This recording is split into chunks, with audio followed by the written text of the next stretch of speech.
తెలంగాణలో ప్రభుత్వ ఉద్యోగుల పెండింగ్ బకాయిలను విడుదల చేస్తూ రేవంత్ రెడ్డి నేతృత్వంలోని కాంగ్రెస్ ప్రభుత్వం కీలక నిర్ణయం తీసుకుంది.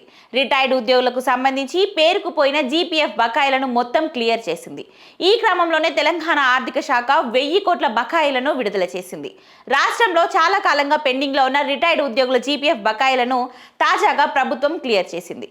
2025 అక్టోబర్ వరకు ఉన్న అన్ని బకాయిలను ఒకేసారి రిలీజ్ చేసింది.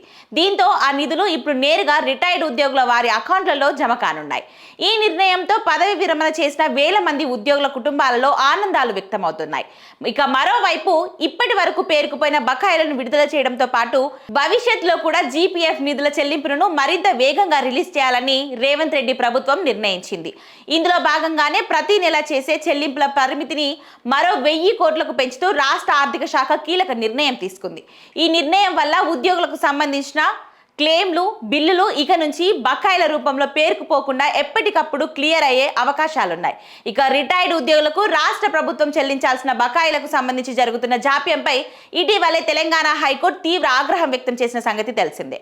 ఈ నేపథ్యంలోనే 100 రోజుల్లోగా రిటైర్డ్ ఉద్యోగులకు రాష్ట్ర ప్రభుత్వం నుంచి ఇవ్వాల్సిన 6200 కోట్ల బకాయిలను చెల్లించాలని రాష్ట్ర మంత్రివర్గం ఇటీవలే నిర్ణయించింది.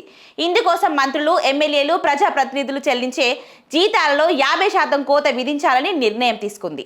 ఆ కోత విధించిన సొమ్మును రిటైర్డ్ ఉద్యోగుల బకాయిల చెల్లింపు కోసం సర్దుబాటు చేయాలని నిర్ణయించింది.